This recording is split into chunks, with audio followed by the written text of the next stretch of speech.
Hello and welcome to the Portrait Sculpting course. In this lesson, we're going to be focusing on the mouth.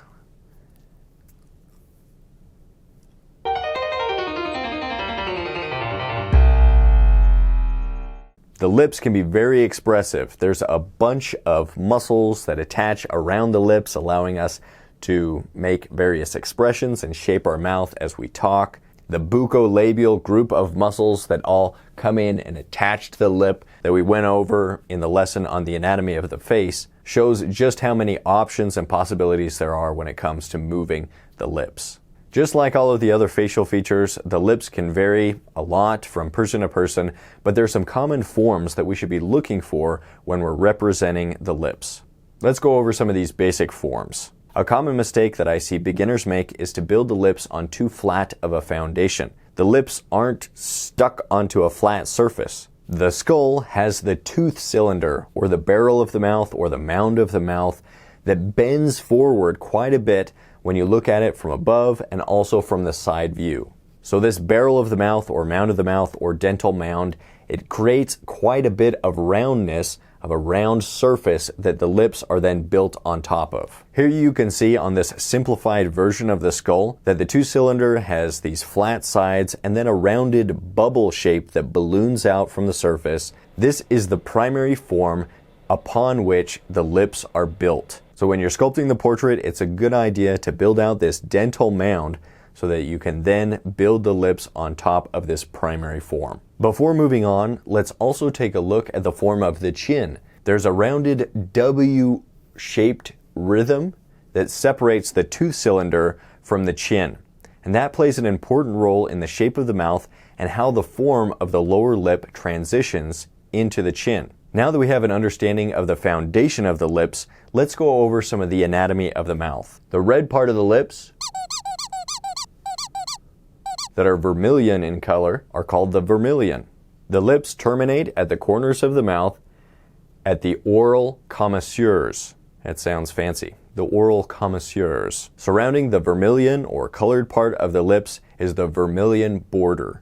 This is a soft, fleshy ledge or bump in the surface. The vermilion border at the top part of the lips is called the Cupid's bow because of its resemblance to a curved bow. So this upper part of the lips, that's the Cupid's bow. Something to keep in mind is that the outside corners of the Cupid's bow spiral inward as they tuck into the lip. So if we were to trace this Cupid's bow, it starts more forward in space, and then as it starts to tuck in, it kind of curves around and then tucks in to the mouth, kind of spirals into the mouth. Just outside the oral commissures are the nodes, which are soft bumps on either side of the corners of the mouth that are made from the many muscle attachments that control the lips and the fat pads that facilitate that movement. On this écorché, you can see just how many muscles travel in towards those corners of the mouth. I like to think of a donut shape as the form of the soft nodes that turn in to the hole at the corner of the mouth, those oral commissures. The 5 soft pillowy forms of the lips are called tubercles. The tubercles consist of 3 rounded forms on the top and 2 on the bottom. The way these forms are offset creates the flowing crease between the lips. Above the upper lip is the philtrum that has the 2 soft vertical hills and a valley between them. A common beginner mistake is making this upper part of the lip too thin, but there is quite a bit of fullness from the fat and muscles as well as from the shape of that dental mound. I like to imagine that there's a mustache of mass that raises this area of the upper lip and then continues over to around the nodes of the mouth. If you fail to build out this area, it makes the lips look strange. Surrounding this upper part of the lip that we could also call the mustache area is the nasolabial crease. This is just below the nasolabial fat pad that we went over in the premium lesson on the fat pads of the face. This crease begins above the wings of the nostril and then travels diagonally downward towards the outside corners of the mouth, outside of those nodes of the mouth. This crease is more obvious on older people typically, and then when you're young, it's nice and soft. On the lower lips, there are 2 soft column-shaped forms that travel diagonally outward from the middle lower part of the lips towards the area just outside of the chin. These columns contribute to the rounded W shape of the transition from the mouth to the chin. Sometimes these columns will combine with other forms of the face to create a larger donut-shaped form surrounding the mouth.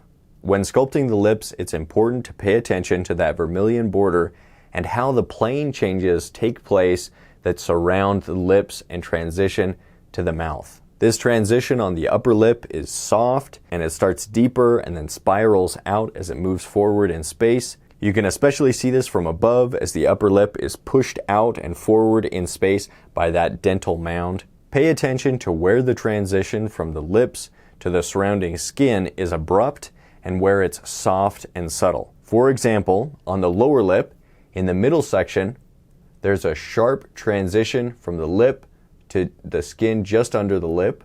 This transition creates a darker shadow shape under the mouth and contributes to the shape of the lower lip when you look at the face from the profile view. But as we move outward, this transition softens considerably. This is because the lower lip is transitioning to those two soft column-shaped masses. On some people, this is so soft that if there wasn't a color difference in the lips, you almost wouldn't see the transition as it moves into those column shapes. Let's look at the proportions of the mouth. If you take the distance from the bottom of your chin to the bottom of your nose, and you divide that into 2, that's usually where the bottom part of your bottom lip is, where that sharp transition that we just talked about is, bottom of the chin.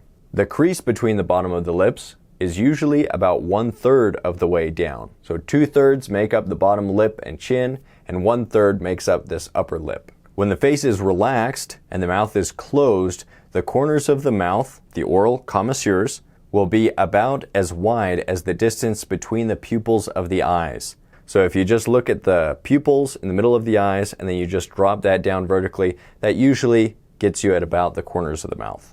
You can also compare the corners of the mouth to the outside corners of the nostrils, just to make sure that the width of the nose compared to the width of the mouth looks right. These proportions are general guidelines, but there's a lot of variation from person to person. Some people have wider mouths, some people have thinner lips, some people have larger lips, and so just be aware of that as you're sculpting. And these measurements can change as you open your mouth or make expressions. Okay, now that we have an understanding of the forms of the mouth, it's time to sculpt it. While we will be using ourselves as a reference for this assignment, don't worry too much about getting the likeness perfectly correct. Instead, try to focus on these forms that we've gone over as you're sculpting the mouth. To sculpt this mouth study, I'll be using a simple study board that's about 4 inches by 4 inches, or 10 centimeters by 10 centimeters. Some clay. I'll be using Chavant Medium NSP clay. I'll also have 2 mirrors as well as some photo references of myself that I took for the upcoming self-portrait sculpture assignment. It's especially important to have a reference of the profile view. Let's start by establishing the profile silhouette of the mouth from the side view.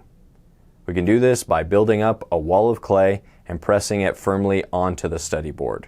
Remember to build that center line far enough out so that you have enough space to add the correct depths of the mouth. Like the other facial feature studies, I like to show the surrounding features of the bottom of the nose and chin so that I can better understand how the mouth transitions into these other parts of the face.